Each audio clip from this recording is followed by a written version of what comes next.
اعوذ باللہ من الشیطان الرجیم۔ پناہ مانگتا ہوں میں اللہ کی شیطان مردود سے۔ بسم اللہ الرحمن الرحیم۔ شروع اللہ کے نام سے جو بڑا مہربان نہایت رحم والا ہے۔ دا باٹم لائن کے ناظرین کرام السلام علیکم۔ محترم ناظرین، ہم اپنی آج کی ویڈیو میں آپ کو بتائیں گے کہ عورت کی داڑھی کیوں نہیں ہوتی۔ جب یہ سوال امام جعفر صادق علیہ السلام سے کیا گیا تو آپ نے کیا جواب دیا؟ ناظرین کرام، حضرت امام جعفر صادق رضی اللہ تعالیٰ عنہ علم و فضل میں کمال درجہ رکھتے تھے۔ حاضر دماغ اور فکر و نظر رکھنے والی شخصیت تھے۔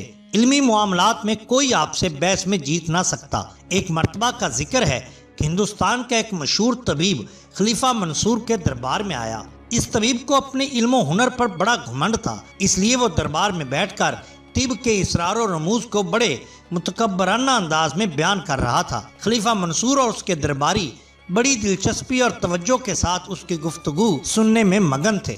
اتفاق سے حضرت امام جعفر صادق علیہ السلام بھی وہاں تشریف فرما تھے اور خاموشی سے اس کی باتیں سن رہے تھے۔ جب اس نے اپنی گفتگو ختم کر لی تو امام صاحب رضی اللہ تعالیٰ عنہ کی طرف متوجہ ہو کر کہنے لگا، اگر آپ کچھ پوچھنا چاہتے ہیں تو مجھ سے پوچھ سکتے ہیں۔ آپ علیہ السلام نے فرمایا، میں تم سے کیا پوچھوں، میں تم سے زیادہ جانتا ہوں۔ طبیب نے کہا، اگر ایسی بات ہے تو پھر کچھ سنائیے تاکہ میں بھی تو سنوں۔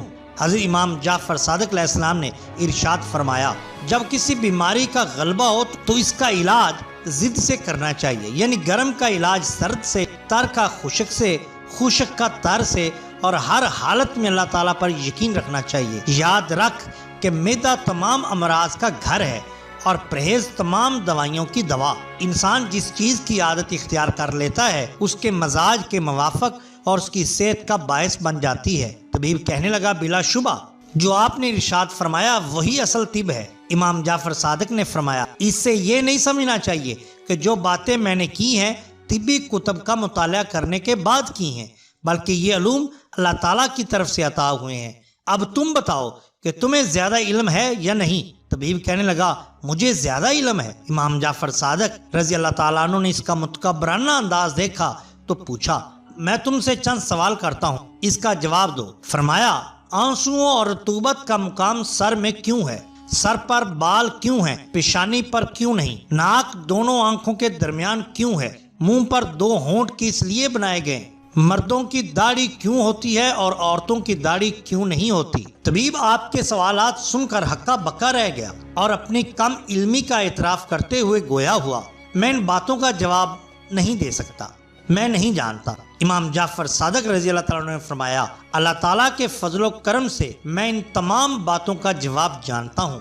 طبیب نے جستجو کرتے ہوئے کہا کہ بیان فرمائیے۔ حضرت امام جعفر صادق علیہ السلام نے فرمایا، اگر آنسوؤں اور رطوبتوں کا مقام سر میں نہ ہوتا تو خشکی کے سبب سر ٹکڑے ٹکڑے ہو جاتا۔ سر پر بال اس لیے ہوتے ہیں کہ ان کی جڑوں سے تیل وغیرہ دماغ تک پہنچتا رہے اور بہت سے دماغی فاسد مادے باہر نکلتے رہیں تاکہ دماغ شدید گرمی یا شدید سردی سے محفوظ رہے۔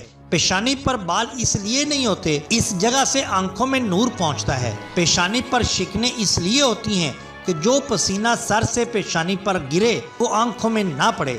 جب پسینہ شکنوں میں جمع ہو جائے تو انسان اسے پونچھ کر پھینک دے، جیسے زمین پر پانی جاری ہوتا ہے تو گڑوں میں جمع ہو جاتا ہے۔ ناک آنکھوں کے درمیان میں اس لیے ہے کہ متناسب لگے، اور ناک کا سوراخ اس لیے بنایا گیا نیچے کی طرف کہ دماغی رطوبتیں آسانی سے باہر نکل سکیں۔ اگر ناک کا سوراخ اوپر کی طرف ہوتا تو یہ بات ممکن نہ تھی اور کسی بھی چیز کی بدبو جلدی دماغ تک نہ پہنچ پاتی۔ منہ پر ہونٹ اس لیے لگائے گئے کہ منہ میں جو رطوبتیں دماغ سے آئیں وہ رکی رہیں اور کھانا بھی انسان کے اختیار میں رہے، جب چاہے پھینکے اور جب چاہے نگل لے۔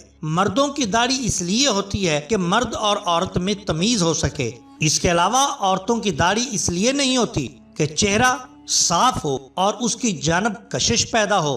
اس طرح میاں اور بیوی کے درمیان محبت بڑھے۔ مرد اور عورت کی محبت کشش سے ہی ہوتی ہے، اس لیے اگر عورتوں کے منہ پر داڑھی ہوتی، ایک تو ان میں فرق کرنا مشکل ہوتا اور دوسرا کشش پیدا نہ ہوتی جس سے محبت بڑھتی ہے۔ حضرت امام جعفر صادق رضی اللہ تعالیٰ عنہ کا کلام سن کر طبیب حیران پریشان رہ گیا اور کہنے لگا کہ یہ علم آپ نے کس سے سیکھا؟ آپ نے فرمایا اپنے دادا جان سے، انہوں نے حضور نبی کریم صلی اللہ علیہ وآلہ وسلم سے، اور انہوں نے اللہ تعالیٰ سے سیکھا۔ طبیب نے یہ بات سنی تو خلوص دل سے مسلمان ہو گیا اور آپ کی علمیت اور قابلیت کا دل سے معترف ہوا۔ ناظرین اکرام، یہ شان ہوتی ہے اولیاء اللہ کی۔ اگر آپ کو ہماری یہ ویڈیو پسند آئی ہو تو لائک کیجئے، سبسکرائب کیجئے ہمارے چینل تازہ ترین اپلوڈز کی نوٹیفیکیشن حاصل کرنے کے لیے ہمارے چینل کو سبسکرائب کریں اور ساتھ میں دیے گئے گھنٹی کے نشان کو دبانا نہ بھولیں۔